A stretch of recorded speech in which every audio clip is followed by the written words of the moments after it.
Sebelum menonton jangan lupa, dukung channel ini. Dukungan Anda sangat berarti bagi kami. Agar mendapatkan kisah menarik lainnya. Semoga bermanfaat. Ini dia sejarah kisahnya. Sejarah dan kisah perjuangan Muhammad Natsir.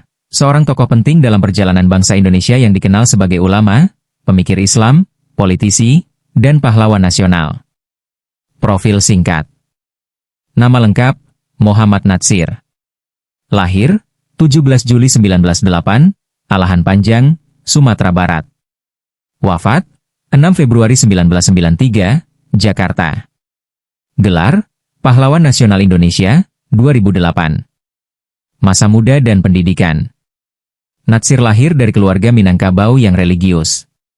Pendidikan awalnya di Hollandse Inlandse School, HIS, dan Meerwijgebreid Lager Onderwijs, MULO. Ia melanjutkan ke Algemene Middelbare School, AMS, di Bandung, lalu mempelajari pemikiran Islam dan Barat secara otodidak. Menguasai bahasa Arab, Belanda, Inggris, dan Perancis, serta memiliki wawasan luas tentang agama dan filsafat. Aktivitas keislaman dan intelektual. Aktif dalam Jong Islamietenbond, JIP, saat muda. Bergabung dengan Persatuan Islam, Persis, dan menjadi murid tokoh reformis Islam seperti Ahmad Hasan. Dikenal sebagai penulis dan pemikir Islam produktif di majalah, Pembela Islam, dan Panji Islam. Ia mendirikan sekolah dan aktif dalam pengembangan pendidikan Islam di Bandung. Peran politik dan mosi integral. Tokoh Partai Masyumi. Natsir menjadi pemimpin Partai Masyumi, partai Islam terbesar saat itu. Dikenal sebagai politisi yang bersih, jujur, dan berprinsip. Mosi integral Natsir, 1950. Pada 3 April 1950, Natsir mengusulkan mosi di parlemen agar Indonesia kembali dari sistem federal, RIS, menjadi Negara Kesatuan Republik Indonesia, NKRI. Mosi ini disetujui dan berhasil mengembalikan keutuhan wilayah Indonesia. Ia kemudian diangkat sebagai Perdana Menteri RI kelima pada masa transisi pasca RIS.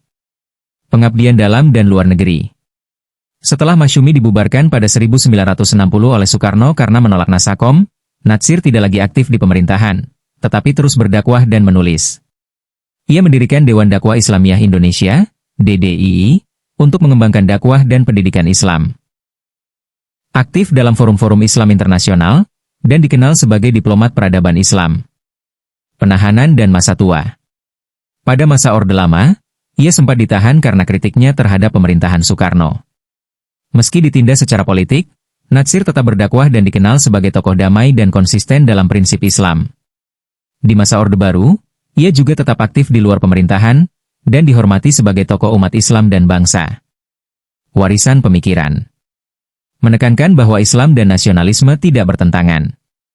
Mempromosikan pemikiran Islam yang rasional, toleran, dan konstruktif bagi kehidupan berbangsa. Menjadi panutan moral di tengah kehidupan politik yang pragmatis. Pengakuan sebagai pahlawan nasional. Pada 10 November 2008, Muhammad Natsir resmi dianugerahi gelar Pahlawan Nasional Indonesia oleh Presiden Susilo Bambang Yudhoyono. Kutipan terkenal.